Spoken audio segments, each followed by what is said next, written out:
santri mah indah jasa nikmat jasa hese pokoknya hayang jadi santri teh kanikmatan nana emun urang geus jadi santri ngarasakeun nikmatna hirup. Emang kumaha gitu di sana ka mana balik dibalik nek nanti sagedeng doang aing mau balik ngan baju aing kalotor kabeh nu aya bae cek babatur euy baju aing ka mana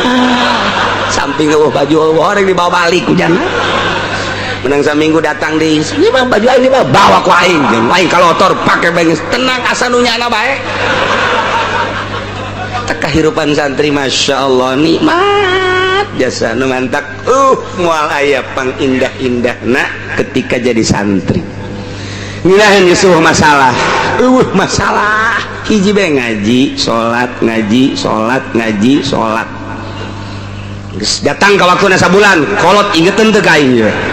can dikiriman dibodem ku sia kolot galakannya na blow on masyaallah masyaallah tah eta kadeleuna luca lece kulantarannya nama dididik agama khusus entak teu kacampuran deuk aya nu sakola ulah aya nu maksa hayang sakola di dieu ulah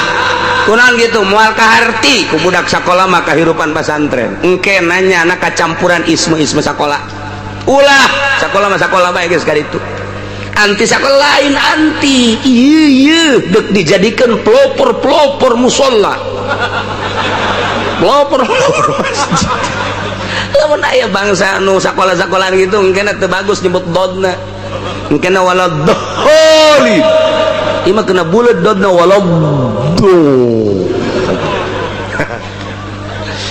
takos gitu wadak disalapkan yes kubatur di ortodok kajen diburut-burut kajen dibuduk-buduk emang asli buduk masalah tapi deuleuh hasilna di Jakarta geus sabaraha nu datang ka kula sabaraha masjid menta santri kiai jang imam bisa sejasa cina imam sibuk kabeh mantak aya sabaraha santri di dieu nu di Tanjung Priuk aya nu di Grogol aya lainang kula nyana bae ka ditu usaha juga pake tah eta kos kitu inget ka dongeng abah jeung kula ka Tangerang ceritana ieu nyaritakeun huntuna ngam gitu dek diganti antaran diukur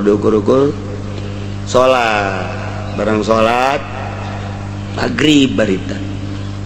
sholat maghrib jelema garendut ya cari cing di nanya di ditu Tangerang belah ditutup nanya ini nunggu siapa nunggu imam oh iya teu kebal bener imam na cak abah teh jata murid ai imam gitu ternyata teu neuleuh biasa we imaman beres barang neuleuh orang imam nate urusan teh di dia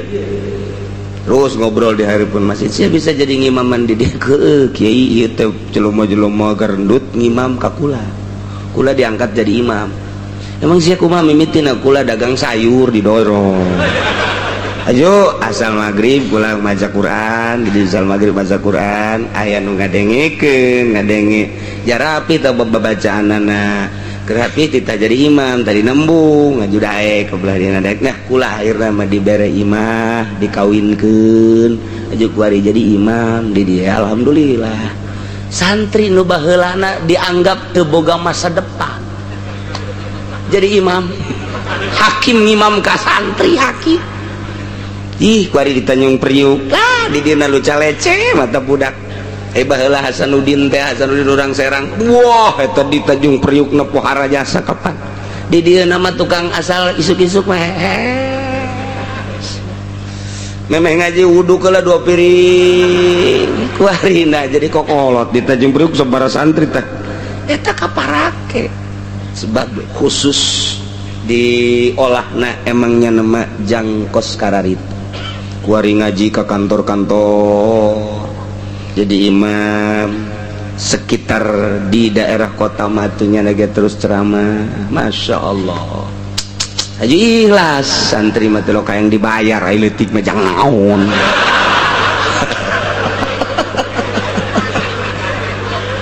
masya Allah nah iyalah Jadi unik lamun nyaritakeun kehidupan santri mah unik aneh kumantak daek mah santren teh geus sallallahu alaihi Muhammad sallallahu alaihi wasallam. Sebenarnya mah lamun urang nyaritakeun ganjaran mah aya aturan urang cicing bae di imah tapi menang ganjaran gede. Okos jelema dek ngaji teu boga mobil laju urang di mobilan urangna mah teu ngaji. Beuh ganjaranna sa mobil ka urang kabeh. Aya jelema dek ka Banten laju manehanana hayang ka Banten tapi teu boga duit. Dah eta lain lalagaan. Komo munggah haji mah cek lain hayang munggah haji atuh lain hayang-hayang deh geus kaimpi-impikeun bae haju atuh nyawa sorangan kos kieu kaayaanana sadek lamun munggah haji naon sia ngomong hayang sia rek munggah haji itu bener ieu sok ulah sok ngabibitan nu hayang sia mah atuh sia hayang atuh lain hayang-hayang deui geus ngimpi-ngimpi aing geus motok gerakan itu gerak daftar lu bener dulu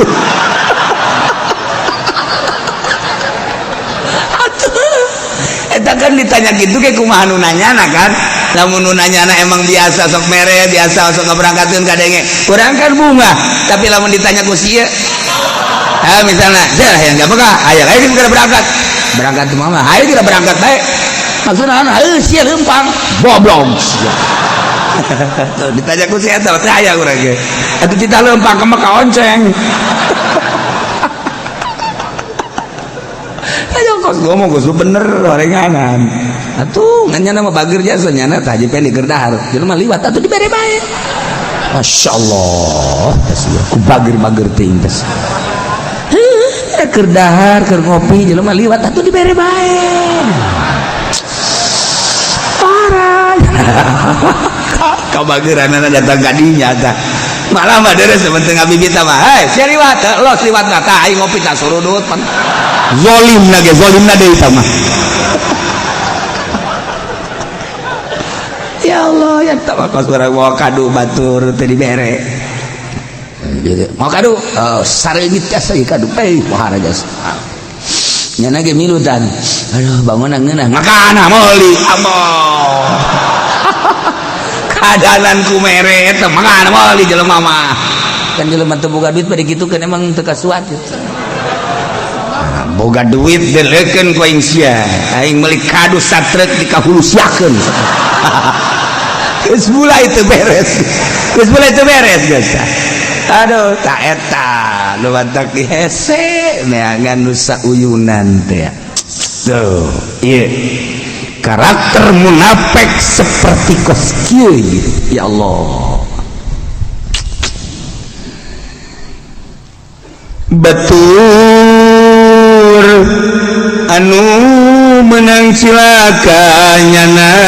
nu seserian ketika batur menang kesenangan nyana nu gering munafik dilanjut ku Gusti Allah Qul yusiba illa ma kataballahu lana bejakeun ku anjeun he Jibril qul bejakeun ku anjeun ka para munafikin ceuk malaikat ka Kangjeng Nabi ulah boga karakter model kos situ ketika mukminin menang musibahnya nanu emprak seserian hei laisibana sama sekali teu kena ka urang musibah illa bakataballahu lana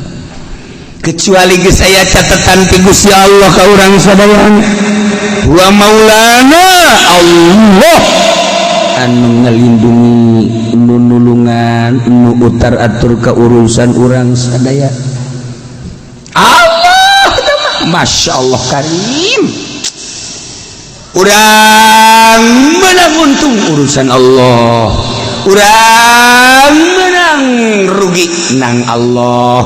urang keur mejehna salu nang Allah, urang menang musibah nang Allah. Itu perkara keluar tina aturan Allah. Kullu syai'in biqadaillahi wa qadari. Sakabeh perkara aya dina qada jeung qadar Allah. Udah keluar ti qada jeung qadar Allah eueuh. Puabeh urang hayang kawin jasa encan mah ku Allah dibere jodoh atuh moal kawin kajen kumaha ge narima urang kana keputusan Allah. Urang can hayang kawin can sapira umur teh kakarek ge 17 18 atau 20 tahun tapi ku kolot dikawinkeun be kudu kawin be kawin enggeus takdir ti Gusti Allah kos kitu. Urang dagang di modalan puluhan juta rengse jeung modal-modalna nang Allah. Urang dagang ti mimiti lah sapila dagang asongan gede-gede boy kuari jadi bos nang Allah. Urang titajong musibah nang Allah. Urang kabeneran kena terjangkit penyakit salesma nang Allah. Wow, kuari teh cenah ieu kumpul di awak teh naon? Hiji jantung. Halo, laju naon deui? Paru-paru. Hah? Tereh teh mah pernapasan kan teh mah. Salah sok ngomong kitu. Heeh, maksudna pan urang teh bisa sehat teh napas. Ai paru-paru mah pan urusan napas. Yang lamun saya bebeja urusan muriang bisul mau jauh kene teh makan napas jauh tapi kan lagi urusan asma mah teu paru-paru teh urusanana heuh ya ai aju naon deui darah tinggi je teh mah panglima kabeh teh mah penyakit panglima teh mah aduh ya ieu atas cek urang teh aing ngadenge kamari pengajian horenganan kabeh nang Allah. Emang sih nang Allah. Ya lagi ngomongna sangeukeun. Ayeuna nama nang Allah kabeh. Ngan kieu teuing jeung eta. Atuh teh kieu teuing geus kabeh nang Allah. Ja urang inget ka dinya mah kabeh nang Allah tah. Deres aing ngaji mah deres. Deres ayah sadar ayah hiji jelema datang ka Ali bin Husain. Sidina Husain boga anak ngaranna Ali. Wali. Sidina Husain waliun min auliyaillah. Silsilah thariqah ka Sidina Husain mayoritas. Boga anak Ali. Hebat. Datang tamu ke Ali Sidina Ali. Assalamualaikum. Waalaikumsalam. Cek gana calik. Aya naon? Cek ngomong Sunda. Iya cek gana teh dek usul urusan dagang. Maksudna kula dagang cek gana terus we teu pernah we ye aya leuwihna dina aya leuwihna ge haju beak deui bae teu rek nyangkrung. Cerik Ali bin Husain cakira kok cari inghak-inghakan terus be sager deui barang cager deui ngomong deui Sayyid cakira teh ieu kula ieu selain daripada dagang tani cakira tani dia batur babaragus cakira tapi nu kula mah teu udu be cakira aya ya ijang dahar mah gitu jeung dijual we ala kadar saeutik mangan teh cara batur we cerik deui pan cerik deui bae pan cerik deui bae cager we teh ngomong deui ieu ceukna teh boga onta sababaraha kadang-kadang disewakeun ku batur teh lambat balik inghak-inghakan geus beres sekarang cek Ali bin Husain teh lamun aya jelema kemusibahan dibere musibah teh ulah-ulah naon tilu musibah nu cek Kangjeng Nabi cek aki hiji bae dijadikan hitungan dijadikan itibar salamat bakalna hiji di antara tilu musibah naon eta cek tamu nomor kahiji musibah teh kalengitan umur lamun manehanana di musibahan ku Gusti Allah kalengitan umur unggal poe urang teh kapan ieu leungit umur sebagai modal dibandingkeun jeung leungit dunia nyana prihatinan kana leungit umur batan leungit dunia eta jelema bakal salamet jaga di akhirat tapi lolobana jelema anu katingali jeung nu kadenge ku kaula mah cek Ali bin Husain teh ai leungit dunia mah ceurik luar biasa leungit onta ceurik luar biasa leungit dinar dirham ceurik luar biasa boro-boro eta dagang kerugi ge ceurik luar biasa jeung ceurikan dunia nu bakal ditinggalkeun ai umur leuwih teu pernah dikencerikan eta tamu kieu di oge cek lain tah lamun urang geus kalengitan kamusibahan umur dikurangan ku Gusti Allah leungit mun urang boga jatah 50 ku ari teh keur geus umur 40 tinggal 10 deui lamun urang umur teh genep 10 ku ari 50 11 bulan 28 poe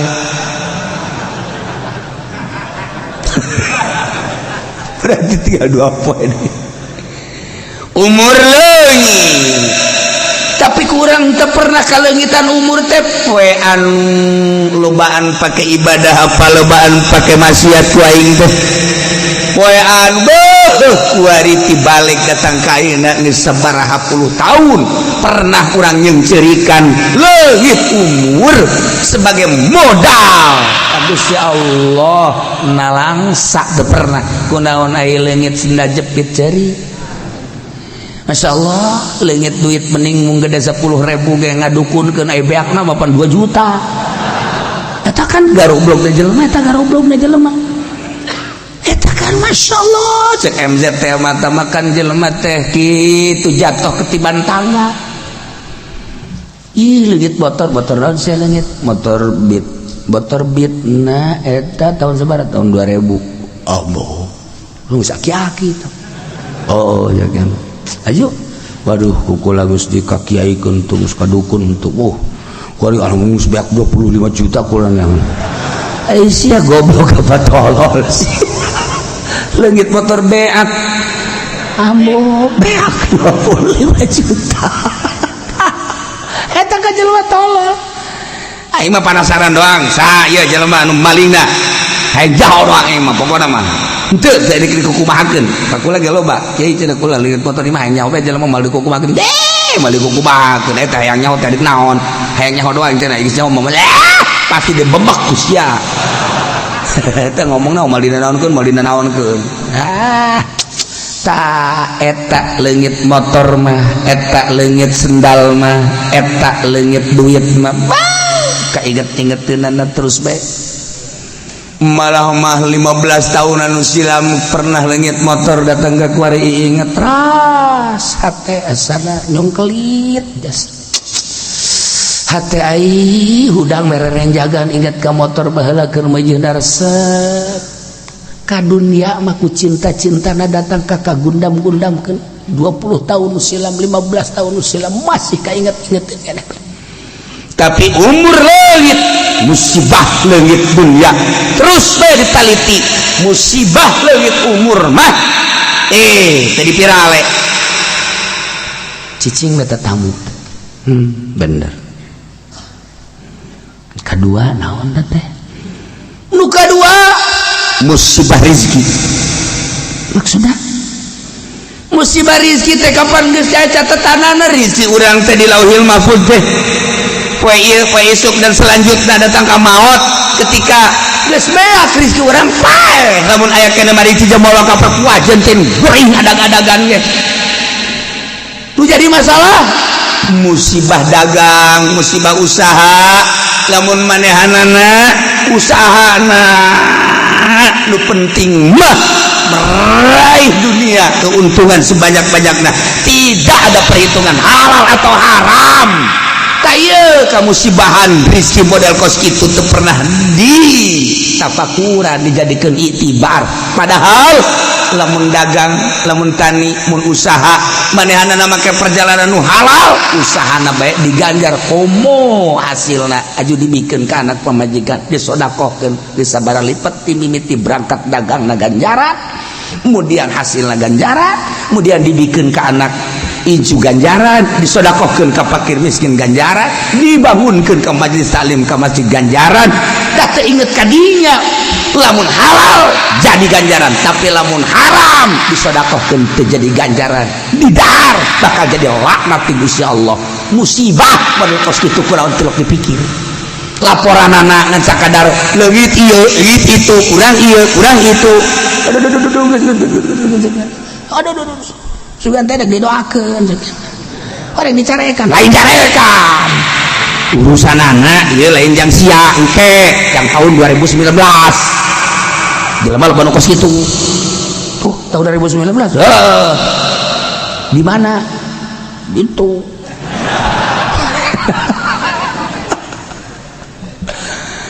kuariti mimiti dagang nyokot duit bang teh kapan geus jelas-jelas riba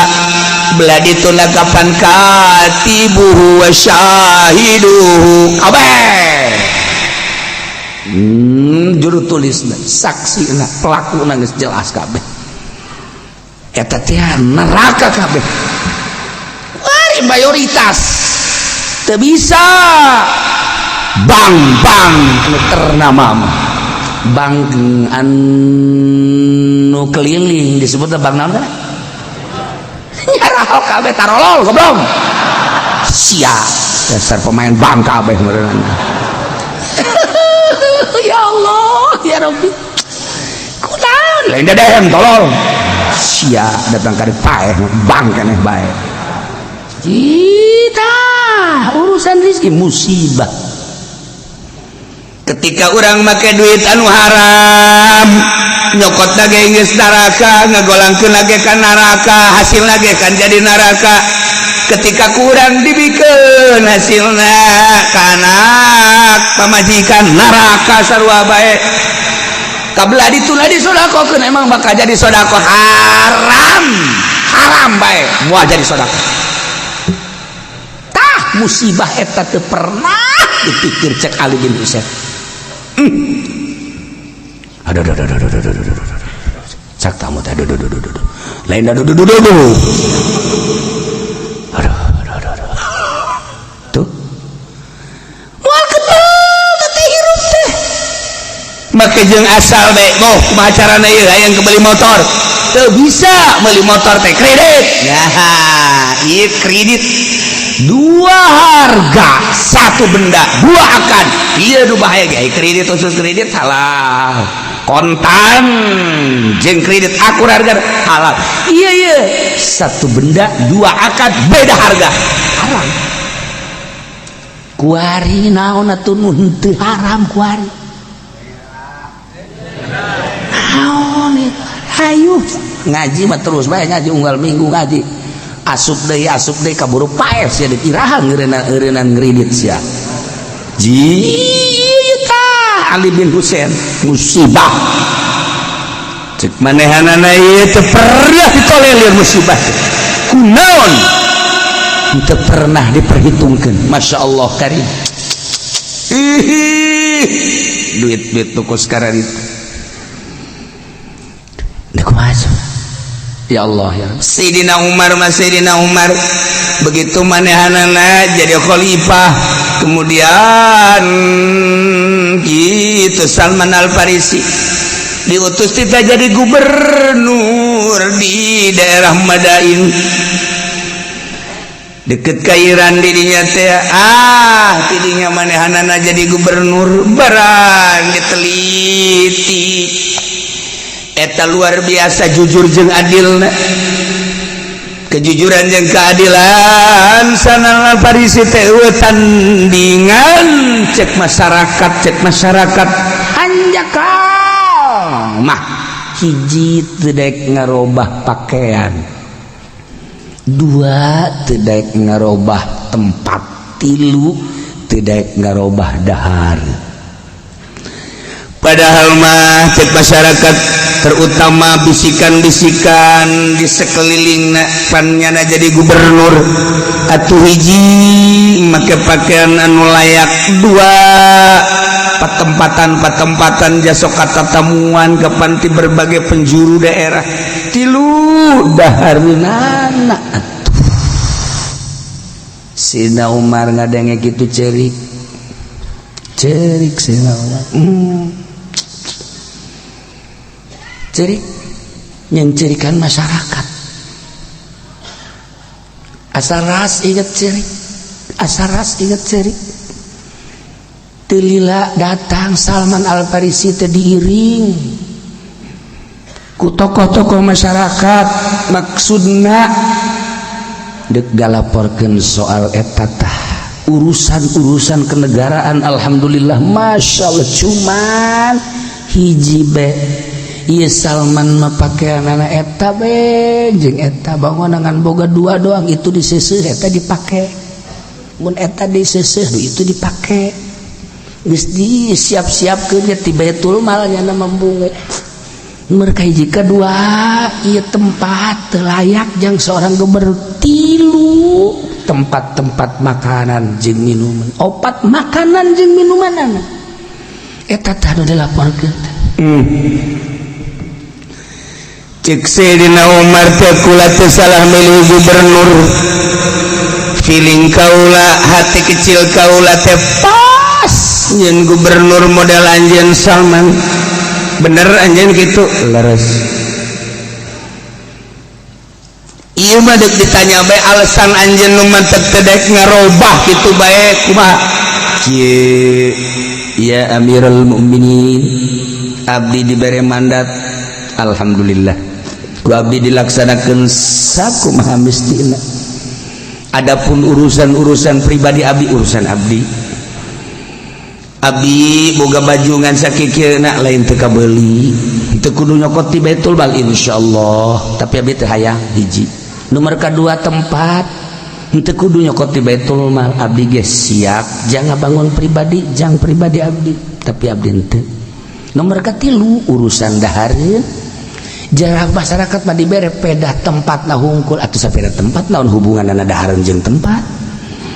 Jadahareun bagus gae tempatna jore badahareun bagus tempatna jore jang ngeunah bae, ayeuna tempatna bagus dahareunna jore ajutan ngeunah bae.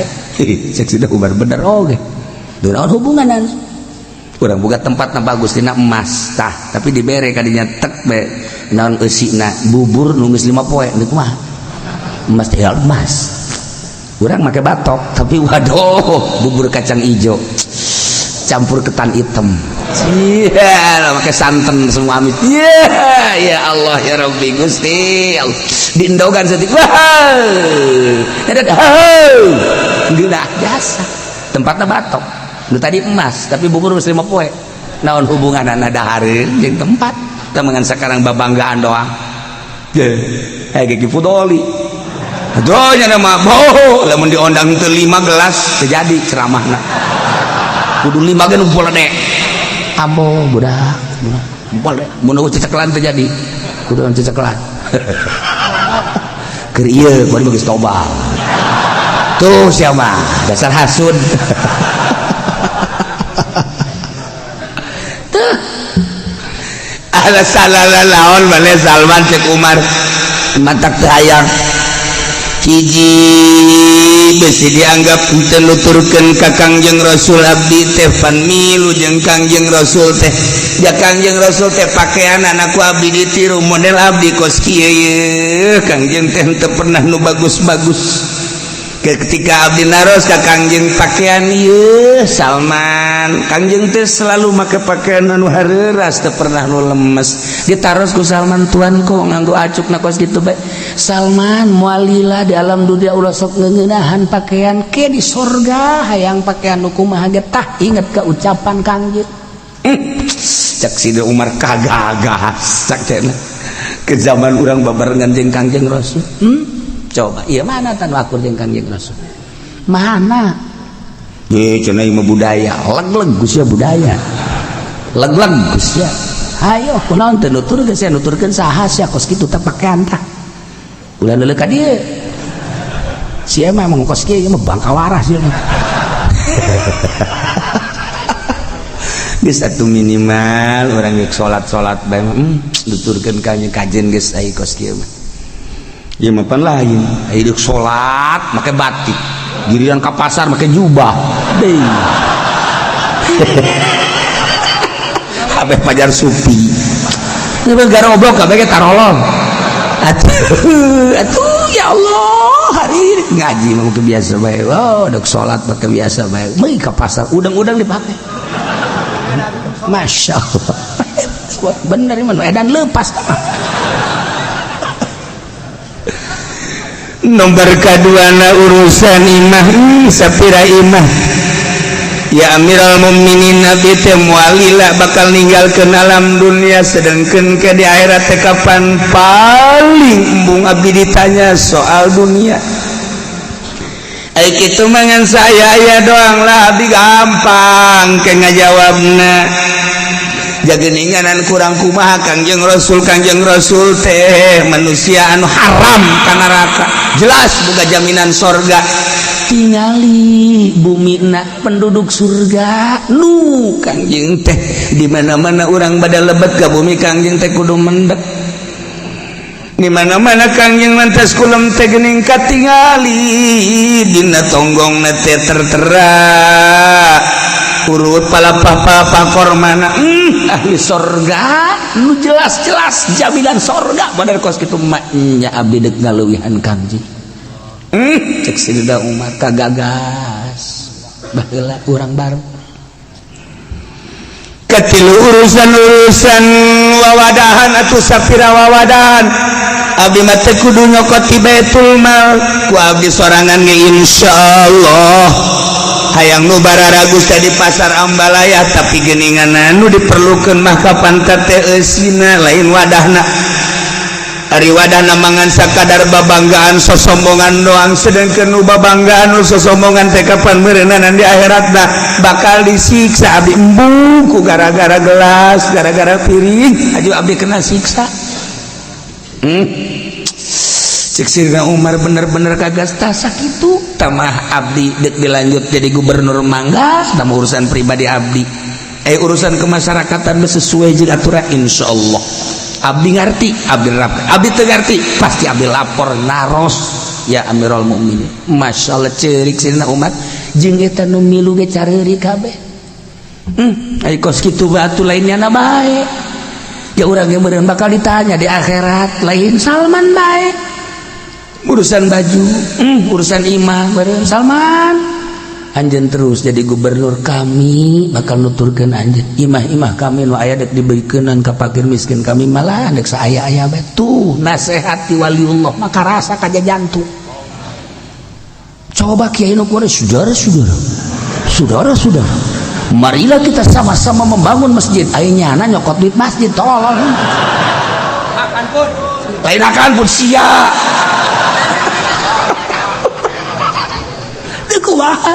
narurutna jelema demo kabeh masyarakat ulah si eta pemimpinna mangkuna loba nu leungit coba ayo nah ieu tah nyaritakeun soal musibah ke di akhir zaman bakal loba musibah anu keuna ka para pemimpin cek Sidina Umar Malikan Aduda raja nu diktator encan ge lepas tina obrolan eta horenganan disatukankeun eta teh para gegeden Madinah teh ngarobrol deui urang boga Amirul Mukminin Umar bin Khattab teh pohara luar biasa ngan ieu urang boga pamimpin khalifah teh bajuna teh eta bae ka masjid eta ka masyarakat eta sarua oleh di samping eta teu layak Imam Amirul Mukminin nyaleutik Jakarta tamuan unggal poe di samping eta wawadahan-wawadahanan deui di luar kelayakan saha cek tokoh-tokoh Madinah nu wani negor Amirul Mukminin supaya layak tampil prima nanya kaya sanwani kasih nauma setan geus unu sia juga wani negor teu aing mah boro-boro negor aing mah neuleuna ge teu kuat sia atuh aing ngritik mah ngritik bae ngan aing kudu negor mah kasih dina Umar Amirul Mukminin tumbung atuh sagala aya di nyana adil aya di nyana jujur aya di nyana aju gagah aya di nyana ngan itu masalah kelayakan doang ieu embung aing kudu negor mah boh mana teuing meureun aing dicaci maki tapi kan ieu negara kumaha lamun urang lapor ka Siti Aisyah jeung Siti Hafsah Siti Aisyah eta teh kapan kitu garwa Kangjeng ari Siti Hafsah sami putri Sina Umar garwana keneh sia teh nyaho garwa pamajikan bangun sing harulang naon garwa lah ora sira dangkak sira mah ora garwa ngaulang mah jepeni naon garwa bikang siapa bikang ih dicelongok mah istri hese dibawa ke Bandung teh terpaham tah kan sopan itu kan garwa nah coba orang naros yuk aya 5 tokoh Madinah menghampiri Siti Aisyah sareng Siti Hafsah aya naon permasalahanna cek ummahatil mukminin kami 5an sebagai wakil masyarakat rek lapor naon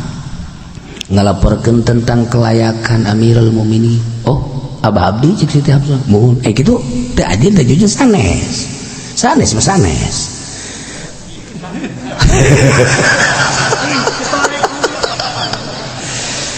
aya sababara perkawis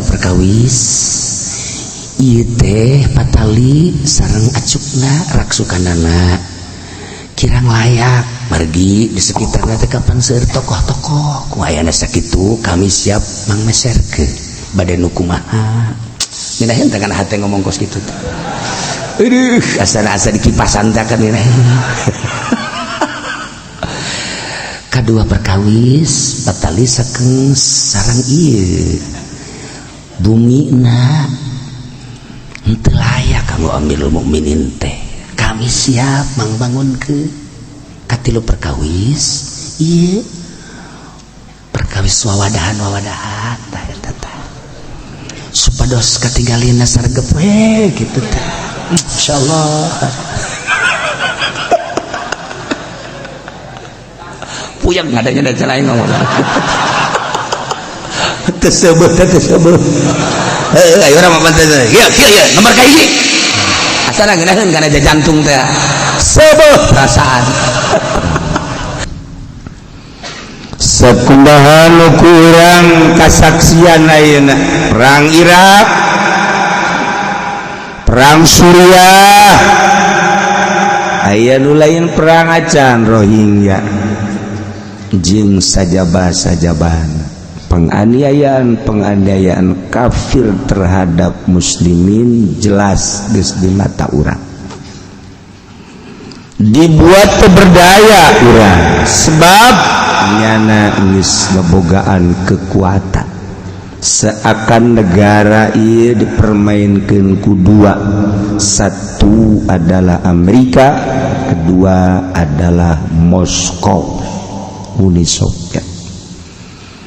Mataran tenangan sakitu nu mempermainkan dunia teeta keberan Soviet tumbuh tinggal Amerika jadilah raja di dunia. Italah Yahudi jeung Nasrani di jerona terus digempuran tanpa pamrih. Termasuk Indonesia adalah target diperebutkan antara Soviet termasuk RRC anak buah jeung Amerika. Kurang mangan sakadari jadikan proyek, kurang mah proyek nyana nu ngaraup keuntungan. Mau tidak mau seperti eta bae. Sebab negara orang negara berkembang teu buahan-buahan terus we kembangan ragang teu buahan-buahan ya otomatis jadi bola-bola. Yahudi anu begitu dahsyat, dunia perekonomian geus dikuasai ku Yahudi, perpolitikan geus dikuasai ku Yahudi. Di urang mayoritas Islam tapi perekonomian Yahudi, perpolitikan Yahudi. Terus urang teh diperet keuntungan anak jangnyana teu meunang urang hayang boga kauntung. Boro-borona naon kakarak hiji sosok manusia anu jelas kasalahanana begitu sulit ngan atuh terus bae tiba heula ge kitu bae perang mah berjuang mah ieu memperjuangkeun hak itu mempertahankan batil atuh masing-masing terus teu eureun tiba heula. Kurang kekarak eureun sagedeung geus sigana hungkul, justru di tengah-tengah eureun urang terus diserang. Kuari geus keterlaluan. Tinggal urang ja nagara mah lain nu polisi, lain nu abri, nagara mah nu urang kabehan, bebejana ge untuk rakyat, dari rakyat teh podol zero. Dari rakyat untuk rakyat, naon deui jiga deui? Dari rakyat untuk rakyat jadi non bohong sialah hendak aing teu nyebutkeun ge bohong cek ge aing teu nyahong beureuh jauh kan bohong terus gitu. Tapi eta teh emang geus kitu demokrasi nyangakeun sadaya-daya urang mah jelema leutik sakadar nongton. Gitu minimal ngadua Allah maha uninga kamana arah doa urang jeung ditarima jeung henteu mah ku Allah ngan minimal jang kepedulian urang di akhirat tur engke urang kabawa ka mana sakitu urang sing hade ngadoana besi ente ngadoa mudah-mudahan Ahok menang sing hade dek menang dek itu tambah urusannya lah tapi orang salamatkan diri orang singhat ulah milu orang kafir sakitu tawa urang eleh jeung menang urusannya keur diolah kuari ngan urang besi izuk bage tomaot tah sing ada sakitu kula mah pelingan doang besi minggu hareup maot asana kolot bajang mal karbali kan sebulan hareup maot bucuna kieu mah ngadoakeun lain ngadoakeun dijaga geus dek kamar deui geus kolot atuh jawayah kadinya nu kolot mah juga singgungan bae asa kanyana bae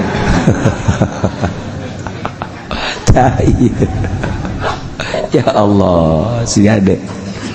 salamet ke diri urang ja polisi ge atuh jelema sarua bae jadi hayang salamet di akhirat kuari jana aya di bawah instruksi komandan nuranina nu muslim nu maca Quran cerik batin atuh sarua bae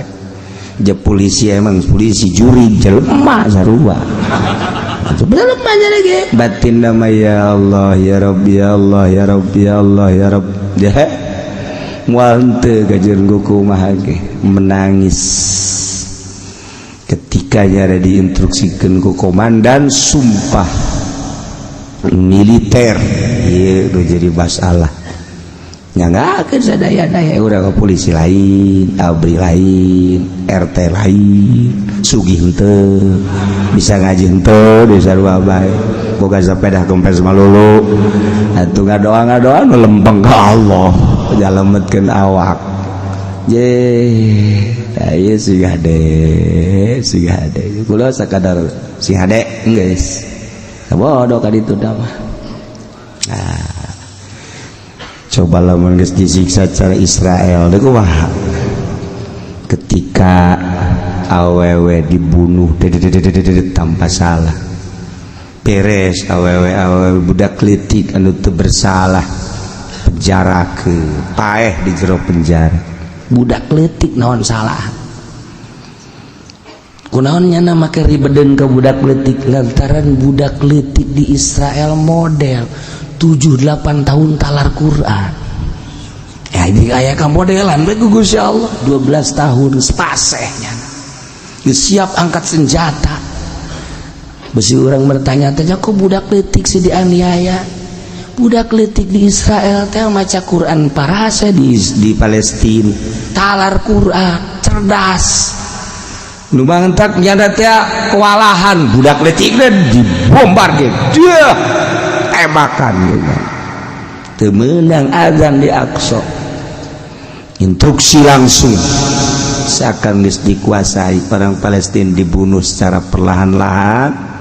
budak leutik mah dibunuh sarua awewe dibunuh teu berdaya negara mana anu endek bisa ngabantuan dimusuhan tapi maha kawasa Allah lah Allah nurunkan kembang api doang kembang api kembang api aya seuneu aslina mah pan seuneu neraka seuneu aya di urang mah tama kembangna kembang tuh kembang api beak kabeh kumaha coba tinggal engke kahareupna kumaha sabaraha ratus atau ribu nu paeh setelah kebakaran engke bakal nanyana teh ditampung ku ari 300.000 manusia di penampungan mana cai mana listrik hajut tempatna panas tuh jang berlindung ndek kumaha coba maha kawasa Allah lah kembang api doang diturunkeun beak kabeh kembang api kok tsunami tama sacek selek cai tsunami mah jocoi gede na mapan di laut tama sacek selek cai da malaikat sacek selek mah coba ka acehkeun saeutik sacek selek doang 200.000 manusia paeh Garut mah tama saeutik teh malaikat ulah loba leutik sacek mobil kanyut kabeh gelem sanunya Jakarta ge lamun terus mempertahankan batil buat seuneu buat angin buat cai wallahu a'lam coba lamun dibere banjir Jakarta ngolosot terus ka Tangerang cai ka Cikupa Belaraja Sepatan Pasar Kemis aman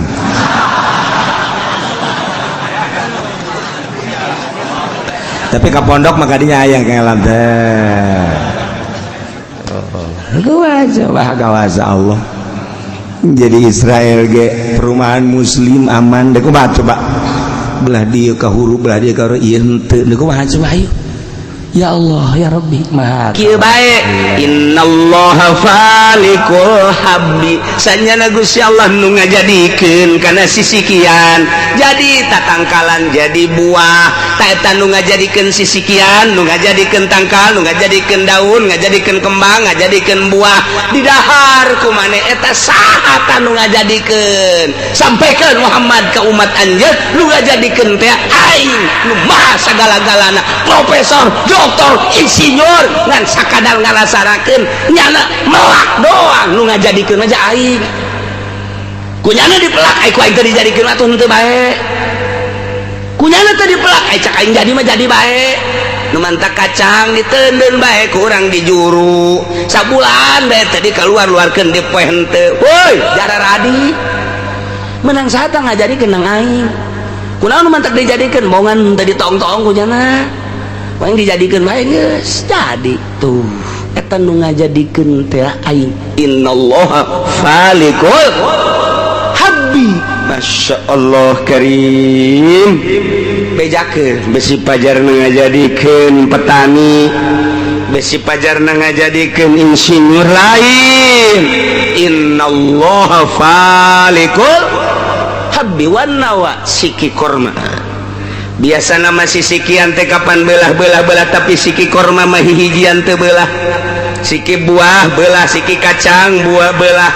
siki buah belah siki kacang belah tapi siki korma mah hijian siki asem geus sakitu teu asna tetep bae belah tapi siki korma mah hijian dibahasakeun agen nawa mah kulumud nu aya di luhureun siki korma eta kulumud siki korma disebutna nawa ta eta teh bisa jadi obat jang kencing manis bisa jadi obat jang darah tinggi kulumudna tina siki korma pan ieu siki korma tak aya nu putihna ta eta nawa ta eta teh coba pesen ka urang Arab ulah dikamamanakeun kitu jang obat eta kulumudna cokotan ku urang set geus dicokotan langsung dikagelaskeun diseduh make cai panas diinum kencing manis insyaallah leungit darah tinggi ge leungit eta nu mantak disebutkeun innallaha falikul habbi wan nawa henteu langsung siki kormana tapi nawa lantaran ngandung hikmah ji nang saha ngajadikeun tangkal korma nang Allah pupuk sikina petet keluar artina sirungan kahandap akaran gede bentuk tangkal korma mah kos kitu gede nyana malam mun teu dikawinkeun teu bisa teu buahan nyana song kilang gede tangkal korma teu dikawinkeun moal bisa aing ngawinkeun tangkal korma si kumaha emang kudu make KUA siap macam-macam atau mah kudu daftar ka ditu 400.000 teu kudu eta mah Kangjeng Nabi ngalayan gandinya ka patani begitu Kangjeng Nabi ngalayan ka patani korma cek Kangjeng Nabi ai waktu ku Gusti Allah bakal buahan mah buahan bae teman teu bae cicing bae teh sahabat segala rupa ge ku Allah ai bakal dibuahkeun mah buah bae ari henteu mah teu bae sanes kitu tuan mah pan teu pernah melak korma ai abdi mah ti leuletik turunan petani korma ai kitu kunaon tiba heula tangkal korma mata di mana-mana geus tah kaluar ngarantuy mun teu dikawinkeun moal buahan tuan moal jadi buah lamun mancung na teh kaluhur tah eta geus bae dikawinkeun tuh oh kudu dikawinkeun cara ngawinkeun kumaha kieu cek eta urang Arab cara ngawinkeun teh ieu dibelek sanggeus dibelek terus dihijikeun jeung nu ieu kemudian tah dikencengan tah eta ngaranna ngawinkeun korma. Oh jahil cek Kangjeng Nabi antum a'lamu bi umuri dunyakum anjeun leuwih nyaho urusan dunia sok bae terus bae horenganan aya aturan-aturanana tuh aya aturan-aturanana jadi urusan dunia henteu bisa urang melak kacang disebarkeun mah bur lah kumaha Allah bae atuh teu bisa kitu heh atuh naon kumaha Allah sih kumaha Allah atuh aya aturanana cak urang Kendal teh atuh diseri-serikeun malah kacang kos kitu malah parega datang berbatu teu bisa tetep bae make aturan tah etalah antum a'lamu bi umuri dunyakum anjeun leuwih nyaraos tentang urusan dunia artinya lu biasa ngurusan dunia kumaha cara melakna sok teruskeun cak Kangjeng Nabi sok teruskeun ka urusan patani ngaranna jadi urusan dunia diserahkeun ka urang kumaha kabiasaanana serahkeun innallaha falikul habbi wan nawa dijelaskeun deui eta teh supaya leuwih jelas jangan dalilan bahwa Allah Maha Pencipta yukhrijul hayya minal mayyiti wa mukhrijul mayyiti minal hayy Allah teh anu ngaluarkeun nu hirup ti nu paeh mana nu hirup manusa hirup dikaluarkeun ti mana tina cai mani anu beku nu paeh manuk hirup dikaluarkeun tina endog bahkan wa mukhrijul mayyiti minal hayy jeung ngaluarkeun anu beku ieu ne cai mani tina nu hirup endog tina nu hirup urang teh manusia diciptakeun tina nu paeh nu beku yakni cai mani na diciptakeun ku Gusti Allah ti manusia anu hirup nu hirupna diciptakeun deui tina cai mani anu beku cai mani diciptakeun deui dikaluarkeun ti nu hirup atuh kitu bae terus manusia wari manuk teh diciptakeun tina beku yakni tina endog timbul tina endog jadi dah manuk jadi endogan deui kumari endogna kuari kitu tina endog jadi manuk kotok kitu keneh unggas ngaranna kotok hayam nah ieu teh diciptakeun ku Gusti Allah tina endog diciptakeun tina kotok diciptakeun tina endog nu mantap kuari mah aya babadean heulaan kotok apa heulaan endog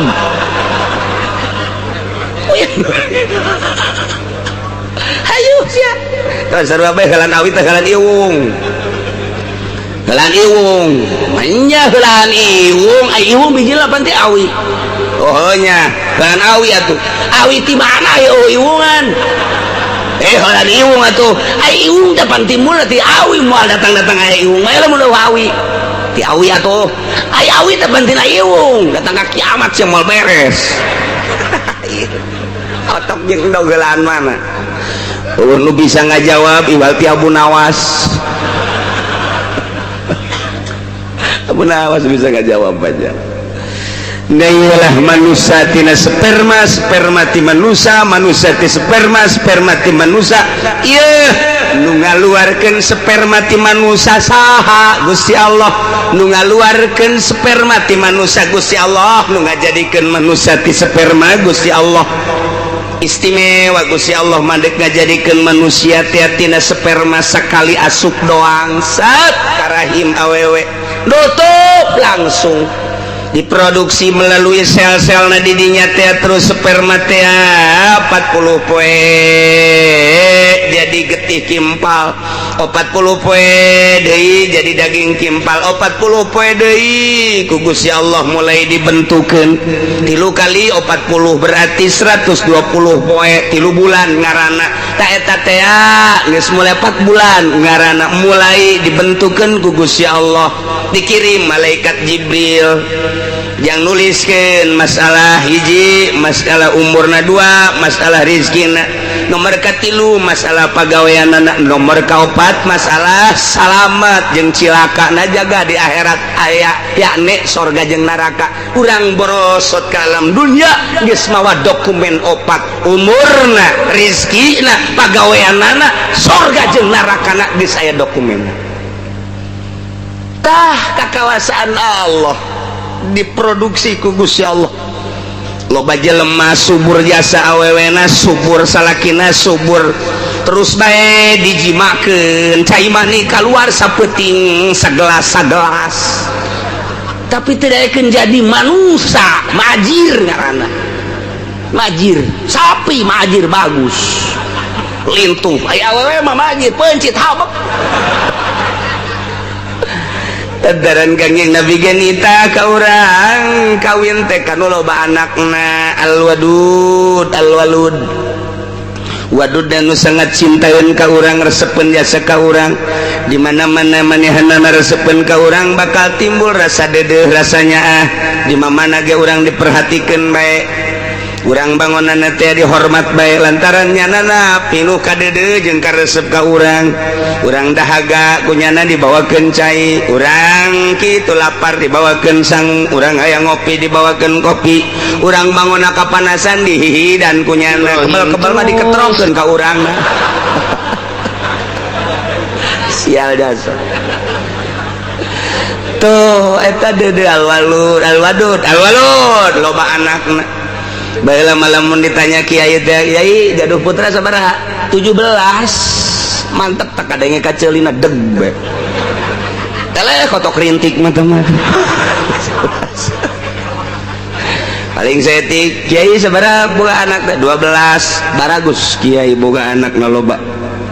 kuari mah kiai gaduh putra sabaraha nurutkan negara be 2 KB kiai Golkar teu beres sama kiai kos gitu pejabat geus 2 kabeh geus 2 diatur boga anak geus kaluar tina aturan Allah Subhanahu wa taala kunaon eta sieun teu dahar ka dituna waduh emang anu mere dahar saha cilaka ya geus akidah geus mengkol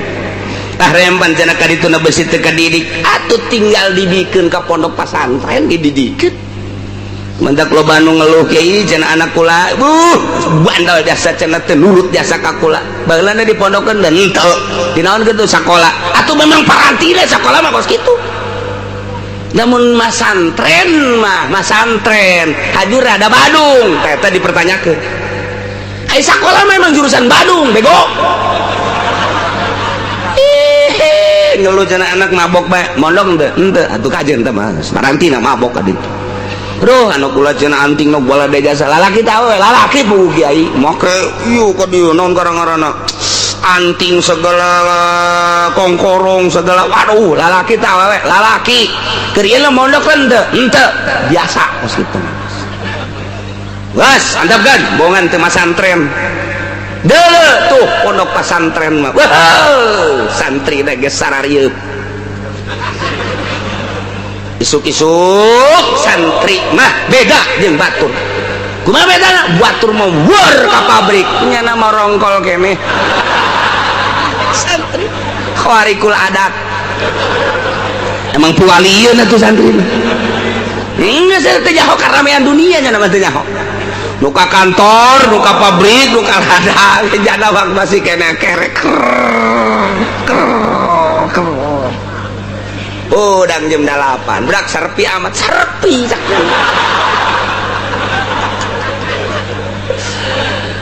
kamarananya jelemanya nuka pabrik geus di pabrik nuka kantor geus di kantor anu ka ladang geus di ladang babaturan nyana atuh kiai geus nongkrong ka majelis nyana mah hudang teh geus eueuh sasaha cek nyana serpi amat ieu jelema ka pondok de kerek deui khawarikul adat santri tenang itu nyahuan urusan politik ya nama teu nyahuan urusan ekonomi teu nyahuan kuari di negara keur ngagodog undang-undang teu nyahuan ya nama kuari teh keur digodog undang-undang negara teh ieu keur endek mulai ngasupkeun kitu asas tunggal tarik ulur antara organisasi-organisasi sebab baheula teh geus diasupkeun asas tunggal teh membawa bencana di Indonesia kok kuari di akhir kepemerintahan SBY malah deuk diasupkeun deui santri mah geus teu nyahoeun urusan-urusan kos kitu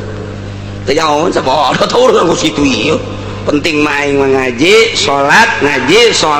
aya nu paeh nyalakeun shalawat beres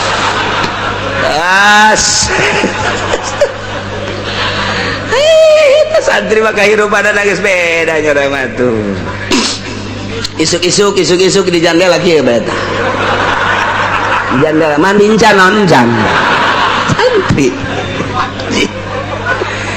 neleukeun anu liwat cek nyana di kamarana jelema eta ku sararibuk teh bloon cek nyana teu percaya ka Allah. Waduh, santri geus hebat jasa pokona geus nyahoeun urang lemburna ge bawa si Asep teh masantren padahal di pondokna mah tilok ngaji. Datang geus ka ditu 1 tahun 2 tahun mulai geus diustadkeun tad ira balik. Sia lain diustadkeun tungtung na meundeuk main bola izin bae aing. Padahal ngaji tilok geus diustad-ustadkeun. 3 tahun tad ira balik. Haju dipermasalahkeun deui, diomongkeun di lemburna. Si eta mah nya masa depanna cek yana surem. Kunaon teu bae sakola teu digawen teu kumaha masa depan. Si Asep ge daek-daek masantren surem masa depan. Awewe ge ditanya embungeun. Lamun aya SMS ti si Asep embung, cek awewe surem masa depan. Teu daekeun. Bloon jasa teu daekeun. Padahal masantri mah masa depanna ngaleuwihan SBY. Ngaleuwihan Habibie. Ngaleuwihan Pak Harto. Kumaha mang SB mangan saukur nyaritakeun masa depan teh masa depan digawe jang pitayeun deui bae. Habibie produksi anu jang pitayeun. Santri mah masa depanna bagaimana kalau kita di dalam kubur nanti. Oh, ulah dikira santri masa depanna melejit jelema ninggalkeun dunia. Weh, nanti di mahsyar bagaimana kita nanti? Eta masa depan anu hakiki. Ya,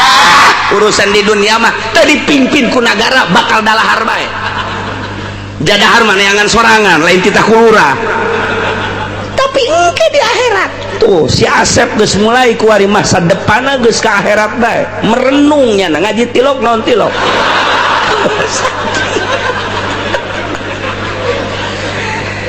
Ye, menang 5 tahun, genep tahun siap kadeleuna. Lembur geus mulai memperhatikan si Asep. Nu tadina ku urang lembur dicemooh pajar masa depanan. Der bae ku ari ngayakeun muludan. Asep ditabalik. Kunaon yang jadi protokol yeuh protokol. Kese yeuh nu nyaho dalil. Ha, mulai tadina mah diomongkeun digunjingkeun teu boga masa depan ku ari Asep ditabalik Sep balik ka Asep. Naon muludan oh protokol. Ya siap. Siap atuh jadi protokol atuh boh. Mulai nyana jadi protokol. Saudara-saudara, alhamdulillahirabbil alamin, pada malam ini kita mengadakan takziman wa takriman. Wih, hebat atuh si Asep atuh. Di pondokna ge nya mah ngabaco bae pan. Ngaji henteu ngabaceo bae. Eleh beo mah. Kita tunggu Kori dan Mubalik masih di jalan. Ternyata sanggesta sambutan Kori teu datang Sep. Kori jangan batalkan siapa siap. Sep geus bingung aing protokolnya Kori. Tapi teu eleh gelengnya. Lah aing di pondok aja sok ngayang-ngayang aing. Langsung nyana. Hei, bisa-bisanya na. Woi. Cak awewe teh aja bisa teh si Asep ja. Kamari mah ku aing SMS teh ditarima. Ku aing ku ari deuk dibalesan atuh mulai geus. Mulai geus. Nu boga anak parawan geus kadegetan bae. Saya pula ka mana? Jati lo ka mana? Geus beres jana jadi Kori. Mubalik ngabatalkeun. Cek Haji Podoli saya tidak bisa matang. Terperangkap macet. Lanjut saja. Bebe Jasep ya iya Haji Podoli itu bisa datang macet didoyong macet total kontainer. Aku bantu Haji tuh Asep bae ceramah siap nyana napas lagi cilok mundur santri. Alah aing nyaritakeun sagadang pecang ae lah jeung monyet geus bisa aing lah muludan geus nya de beres amplop 3 protokol kori.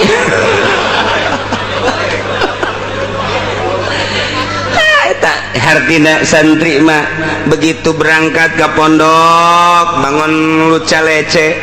1 tahun 2 tahun masih dipergunjingkan, begitu geus 5 tahun kadenge rada bisaan maca Qur'anna imam ditarik jadi imam taraweh. Komo geus 7 tahun, komo 10 tahun manggeus kadenge rada bisa pepeletekan, geus mulai diperhatikeun. Cep, ulan si aya di imah aya tuh mang anu paeh aju paeh sih bebeja kaing pangmandiankeun Sep tuh nu bisaeun sia mah pan santri siap satira mandian nu paeh nu hirup ge bisa aing paeh bajannya nu geus paeh bajan jog ngalawan ayo geus pokona main guyur-guyur bae geus papaan ilok mundur santri mah masa depan santri matuh kumaha ke di jero kubur, masa depan santri matuh ke kumaha mahsyar, masa depan santri matuh kumaha mun nyebrang di jembatan Siratal Mustaqim. Dah jang neangan keindahan kenikmatan anu hakiki nu madaknya nama kuari ge geus terisolir hirupna, terisolir jelema geus teu dianggap jelema aja santri mah tuh kos orang pedalaman Sumatera nya nama eta kos gitu, tapi keindahan jadi santri Masya Allah. Lapar karak masak isikan golot cak babaturan ieu urang pan sangu doang ngeunan tenang jeung aing mah ulah sok hese-hese lain kitu warung pan geus nutup peuting pan ieu mah pan santri mah peuting masakna.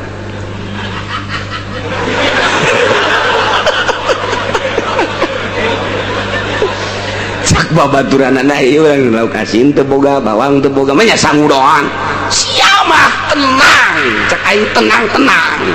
ke aing ka dieu sagedeun horenganan kotok babaturan siap urusan ku sia tah kotok saya tah ulah loba ngomong ayo hija sia bisaan emang keur ieu sia teu meuli ayo baheula goreng beres golotrokan nah nu bogana hudangkeun mang hudang dahar jeung aing ayo si boga kotok tenang ayo dahar nu bogana bareng ngarokoknya nah hahaha bae seuseurian menang sampai 2 bae kotok aing gamar leungit sia beureunnya eta nu di dahar ku sia teh teu goblok atuh sia nu goblok. Oh masalah santri guys salaman guys beres ngan dina hatena sia boga kotok cokot deui ku aing cak kahirupan santri mah indah jasa ngeunaheun nikmat jasa hese pokona hayang jadi santri teh kanikmatanna mun urang geus jadi santri ngarasakeun nikmatna hirup emang kumaha gitu disana ka mana balik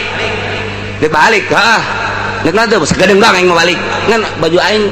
kalotor kabeh nu aya bae cek babaturan baju aing ka mana samping baju horeng dibawa balik hujan menang saminggu datang di sini bang baju aing bawa ku aing jeung aing kalotor pake bengis tenang asa nu nyana bae teh kahirupan santri Masya Allah nikmat jasa nu mantak moal aya pang indah-indahna ketika jadi santri ngilahin yusuh masalah masalah hiji bae ngaji salat geus datang ka waktuna sabulan kolot ingeteun teu ka aing can dikiriman dibodem ku sia kolot galakannya ana blow on Masya Allah tah eta kadeleuna luca lece kulantarannya nama dididik agama khusus entak teu kacampuran deuk aya nu sakola ulah aya nu maksa hayang sakola di dia ulah kunaon gitu moal kaharti ku budak sakola mah kahirupan pesantren engke nanya anak kacampuran isme sakola ulah sakola mah sakola bae geus ka ditu anti sakola lain anti ieu deuk dijadikeun pelopor musola pelopor masjid lawan aya bangsa nu sakola-sakolahan gitu engkena teu bagus nyebut dodna engkena waladhdallin ieu mah kena buleut dodna waladhdallin takos kitu wadak disalapkeun yes ku batur di ortodok kajen diburut-burut kajen dibuduk-buduk emang asli buduk masalah tapi deuleu hasilna di Jakarta geus sabaraha nu datang ka kula sabaraha masjid menta santri kiai jang imam geus hese jasa cenah imam sibuk kabeh mantak aya sabaraha santri di dieu nu di Tanjung Priuk aya nu di Grogol aya lainang kula nyana bae ka ditu usaha juga pake tah eta kos kitu inget ka dongeng abah jeung kula ka Tangerang ceritana ieu nyaritakeun huntuna ngam gitu dek diganti antaran diukur sholat barang sholat maghrib barita sholat maghrib jelema garendut ya cari cing di nanya di ditu Tangerang belah ditutu nanya ini nunggu siapa nunggu imam oh iya teu kebal bener imam nanti cak abah teh jata murid ai imam gitu ternyata tenele biasa imaman beres barang neuleuh orang imam nate urusan teh di dia terus ngobrol di hareupeun masjid sia bisa jadi ngimaman di dia ke kiai ieu teh jelema-jelema garendut ngimam ka kula diangkat jadi imam emang sia kumaha mimitina kula dagang sayur didorong ayo asal maghrib kula maca Quran di asal maghrib maca Quran aya nu ngadengekeun ngadenge jarapi teh babacaanana kerapi tita jadi imam tadi nembung ngaju daek kebelah dina daek nah kula akhirna mah dibere imah dikawinkeun aju kuari jadi imam di dia alhamdulillah santri nu baheulana dianggap teu boga masa depan jadi imam hakim ngimam ka santri hakim ih kuari di Tanjung Priuk lah di dina lu calece mata budak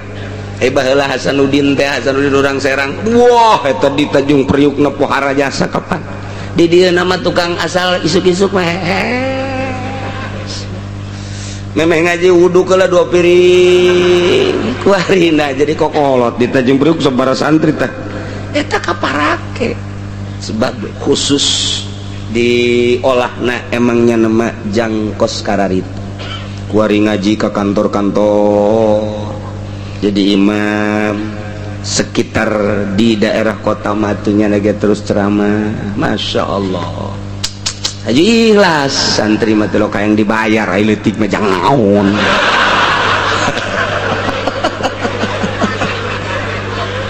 Masya Allah nah jadi unik lamun nyaritakeun kehidupan santri mah unik